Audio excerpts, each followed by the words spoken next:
I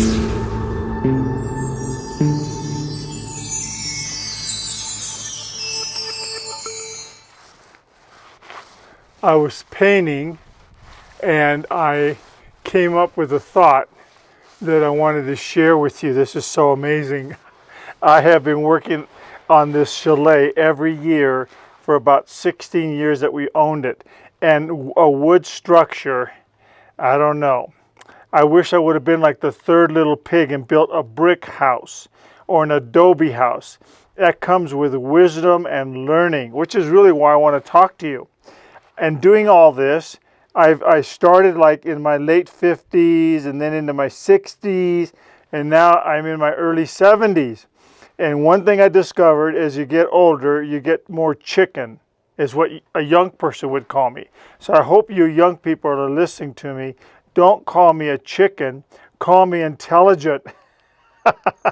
Because what's happened is I've gotten smarter.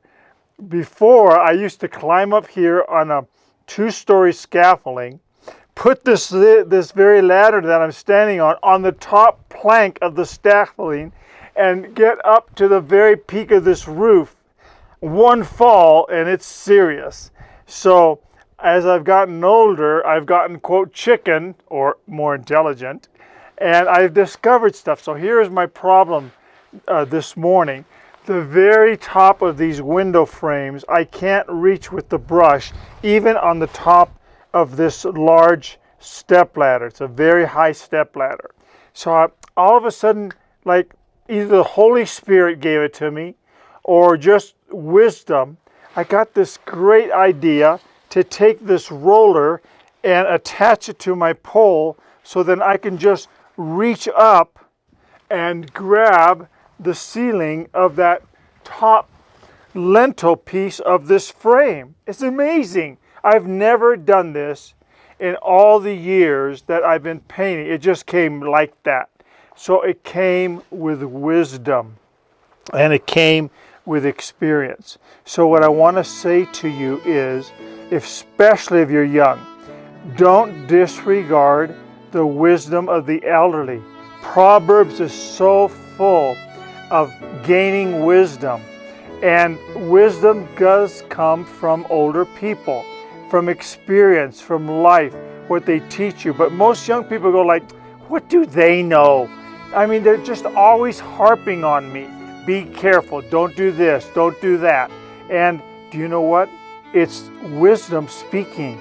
And so the Bible gives us how to gain wisdom, primarily from the Psalms and the Proverbs and the book of Ecclesiastes. They're the books of wisdom. And I spent all of my life, including to this day, so I'm looking now at like years and years of wisdom by the Scripture. And then secondarily, I've always loved older people because older people have been dear to me. I was the kind of young guy growing up that I surrounded myself with people that were in their late 50s all the way into their 80s, and I respected them. I loved them. They were my friends growing up. Traveling, I always sought the counsel of older people. So if you're young listening to this, seek the counsel of the wise. He that walketh with a wise man shall be wise, it tells us in Proverbs. And so think of wise people, walk with them, and above all, when they give you counsel, take the counsel and heed the advice. You will become wise yourself, prosper, and be blessed of God. I leave you with this word to pause and ponder.